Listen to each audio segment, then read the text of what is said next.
ವರ್ಷದಲ್ಲಿ ಜಗತ್ತಿಗೆ ಒಳ್ಳೆ ದಿನಗಳಿಲ್ಲ.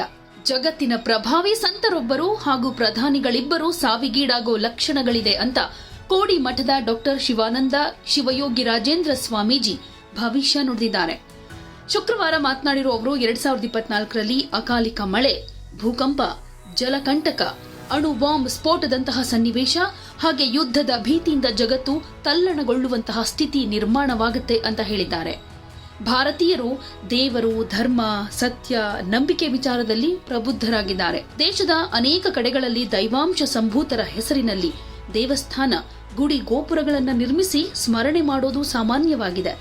ಆ ದೆಸೆಯಲ್ಲಿ ಶ್ರೀರಾಮನ ದೇವಸ್ಥಾನ ಲೋಕಾರ್ಪಣೆಯಾಗಿರೋದು ಧಾರ್ಮಿಕತೆಯ ಪ್ರತೀಕ. ಇದರಿಂದ ಧಾರ್ಮಿಕವಾಗಿಯೂ ಒಳ್ಳೆಯ ಸೂಚನೆ ಸಿಕ್ಕಂತಾಗಿದೆ. ರಾಜಕೀಯದಲ್ಲಿ ಧಾರ್ಮಿಕತೆ ಬೆರೆಸೋದು ಸೂಕ್ತ ಅಲ್ಲ ಅಂತ ಹೇಳಿದ್ರು. ಸಾಮಾನ್ಯವಾಗಿ ಸಂಕ್ರಾಂತಿ ನಂತರ ಹಾಗೆ ಯುಗಾದಿ ನಂತರ ಭವಿಷ್ಯ ಹೇಳಲಾಗುತ್ತೆ. ಸಂಕ್ರಾಂತಿ ನಂತರ ವ್ಯಾಪಾರ, ವಾಣಿಜ್ಯ, ಯುಗಾದಿ ನಂತರ ದೇಶದ ಸಮಗ್ರ ಮಳೆ, ಬೆಳೆ, ಜನರು, ರಾಜರು ಇತ್ಯಾದಿಗಳ ಬಗ್ಗೆ ಹೇಳಲಾಗುತ್ತೆ. ಈಗ ರಾಜಕೀಯದ ಬಗ್ಗೆ ಹೇಳೋದು ಪ್ರಸಕ್ತ ಅಲ್ಲ.